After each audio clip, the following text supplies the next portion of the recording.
Alright, so now we're back on the main user, and I'm going to start everything up again. You're going to see some batch file scripting that I did as just sending commands to my radio, and then start some, and does other things. Which should not have anything to do with any of the problems that we have, that I'm having.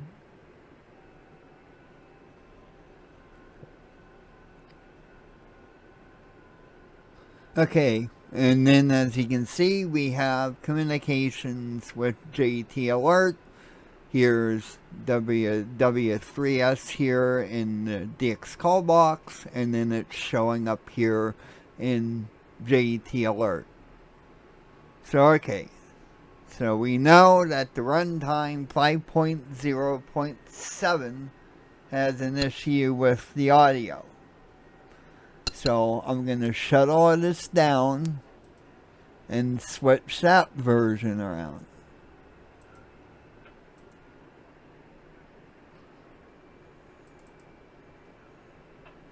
Oops, I don't need that because I have it right here.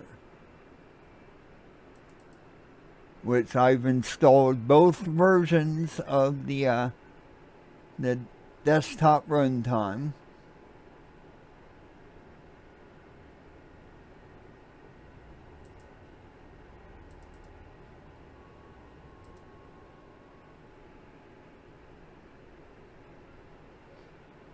And then we'll install the 5.0.6 to get rid of the audio issue. And once again, I would do both versions of that. I am using the 64-bit version of JTAlert in 2.5.1. But I'm still going to install both of these desktop runtime versions.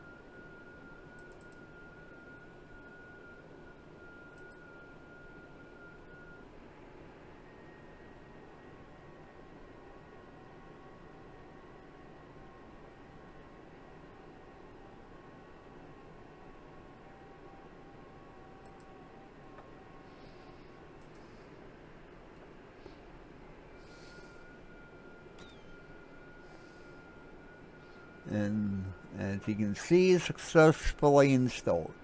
So now we'll start all of this back up again.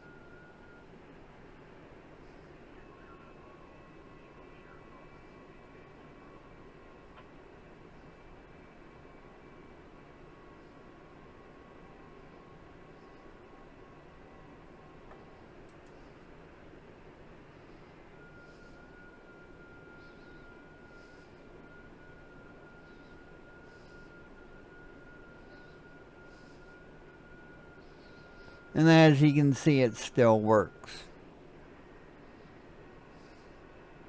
I'll wait for an audio alert to let you see that the audio alerts work too. New prefix. CQ. And there you go. Not one issue. So I don't know what's going on, why it works on this account but not the other account. New prefix. I just CQ. said that there has to be a problem with the installation of JTAlert, where you just saw me do the installation of JTAlert in the first segment of this.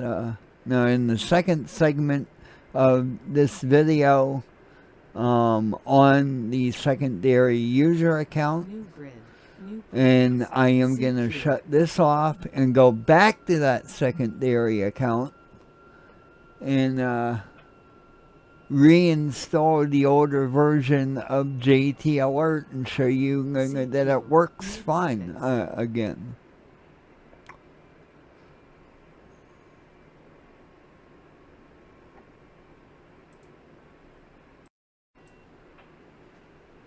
Alright, so now we're back on the secondary account.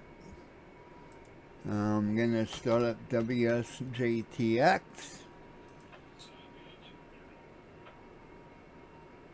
And then JTAlert.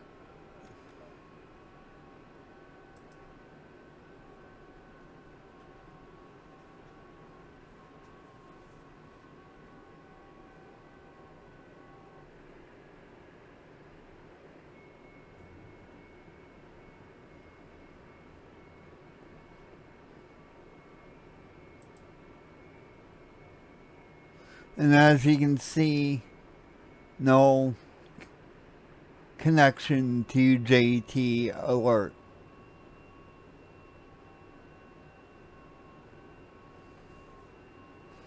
We'll go back and show you in the task manager again what the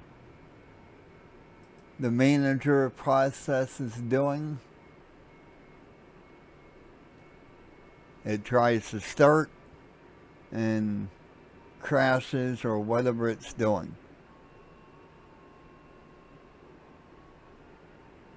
And I've changed nothing. So now we're going to shut down WSJTX, shut down JTAlert, and we'll go back to that older version of JTAlert.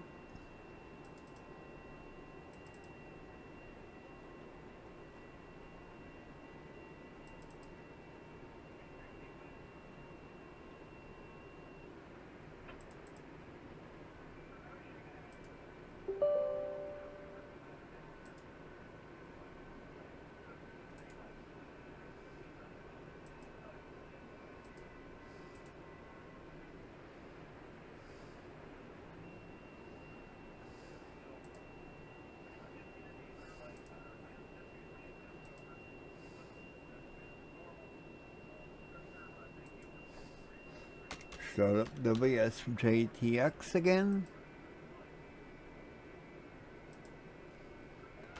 Start up JTAlert again.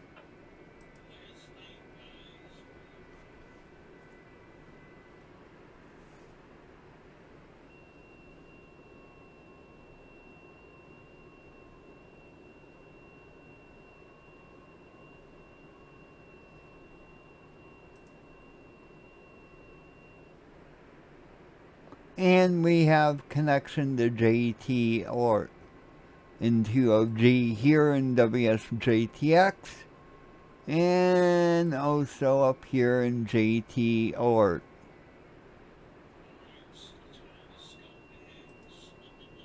So I don't know.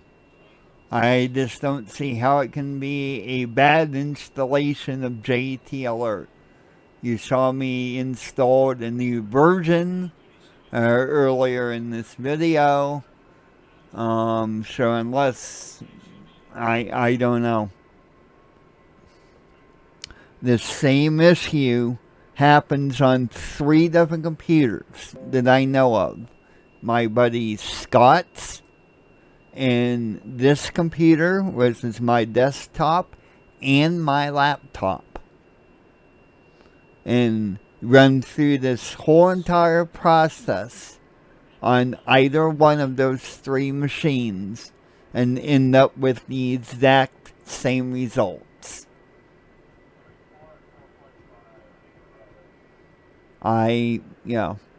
Whatever the issue is above my pay grade. I don't understand. But there's definitely some type of issue with the JT Alert Manager process in that newer version. Just to show you here again, that it is running in this older version of JTAlert without a hitch.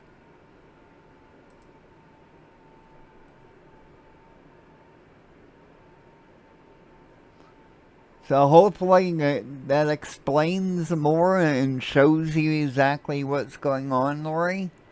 That's all I can tell you. It's what all is in this video. 7-3. This is Todd. November 3, Papa Kilo Juliet.